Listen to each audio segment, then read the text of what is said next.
This one, man. This will be a good one. Alabama versus Indiana, man. Can't wait for this one. Two really good teams, two really good opponents. We know about Indiana 13-0 on the year. Alabama, I gotta give credit where credit is due, man. They played at a high level in that game. Against Oklahoma, turned the tide. I thought they were done. I thought it was a wrap. It's over. That's it for Kalen DeBoer. He'll go be at the Michigan job. That did not happen. Kalen DeBoer still there, coaching. Kyle Whittingham picks up the Michigan job.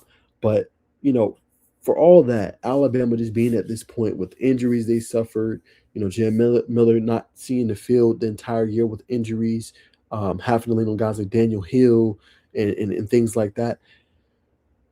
Alabama never wavered. Alabama never, moved in a certain way. So I credit them for being at this point because it was ugly. When you fall down 17-0, a lot of times you're not coming back. So credit them, Ty Simpson for making the plays down the field. The defense was showing up with Xavier Brown. We know about LT Overton, who I know missed last game. But it's going to be a really intriguing contest. You know what I'm saying? Really good players on Alabama. Can they get after the passer?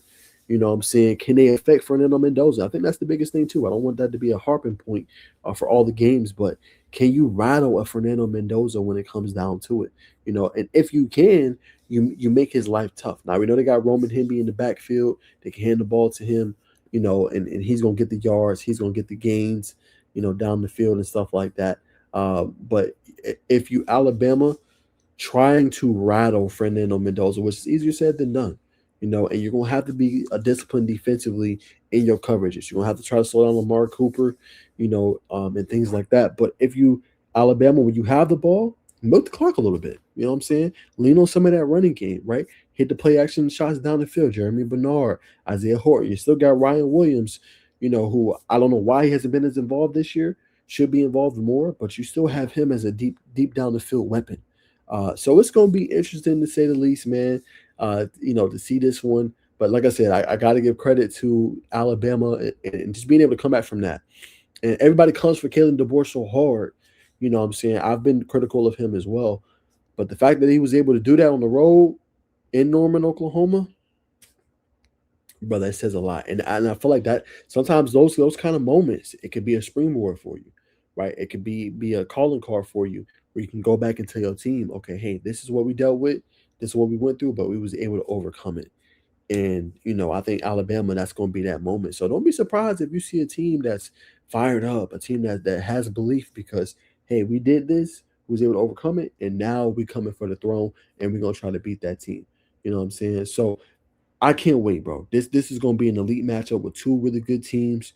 You know what I'm saying? Really well coached Kirk Cincinnati. Can't take nothing away from him. 13-0. Last year made the college football playoff before losing to Notre Dame. Have done everything they're supposed to do. But it's gonna come down to the trenches. Who wants it more? It's that simple. I'm not gonna say pressure on the quarterback. Who wants it more in the trenches? Can you protect Fernando Mendoza? Alabama, can you rattle him where force him into some mistakes and some turnovers, right? And then can you make Indiana one dimensional, right? Can you make them kind of pat that ball a little bit, right? Can you make him kind of force him to see different coverages? All that's going to be crucial, if you're the Crimson Tide, in order to affect him, in order to create negative plays, in order to, be able to kind of rattle him a little bit. So be very interesting to say the least. What's going on, American man? Appreciate you tuning in, my brother. It's going to be a tough one, but tied by 7. Hey, I respect that. I respect that. Yeah, I think it'll be a tough one. You know what I'm saying, in this one. And I hate to doubt Alabama again. I really do. But what I seen in that Ohio State game, I know Alabama stormed back. I'm trying to put some respect on their name. I know what they've been doing this season. Defense been performing at a high level.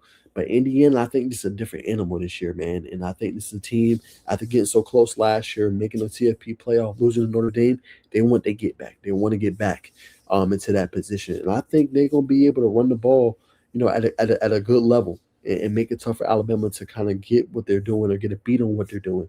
So I'm going with the Hoosiers, man. I like Mendoza. I think he's been doing a good job this year, and I think it's going to be crucial for them to get out to a quick start and then physicality wise, defensively, shutting down the run. Because if Alabama is balanced and they can run and they can throw it, yeah, you're not coming out with a dub. And if you Indiana, and I say it so many times, like keep your foot on their neck.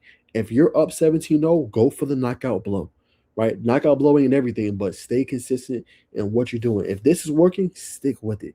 Don't overcomplicate it. You know what I'm saying? I feel like teams do that too much. They overcomplicate it, make it difficult. No.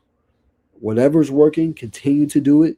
Continue to put pressure on Alabama. Continue to make it difficult for them to get into a rhythm and a groove. As soon as you let off that gas, Alabama's a team that they can hit you in the mouth. And then once they hit you in the mouth, they ain't going to stop hitting you in the mouth. And then they're back in the game, and then you got a ball game on your hands. So if you're Indiana, 14-0 lead or whatever it may be, you keep going, you keep punching them in the mouth. Because if you don't, Alabama already showed they got that trait in them. They can come back into the game and obviously come out with a dub. So that's my thoughts on this one, man. This one will be a really good, two really good teams. My key marking point is who wins the trenches, who will come prepared when it comes to that, who will make the adjustments at halftime in order to make a difference in this game. But I'm going with Indiana, close one, 31-21 over Alabama. Should be a good win for Indiana as they move on to the semis.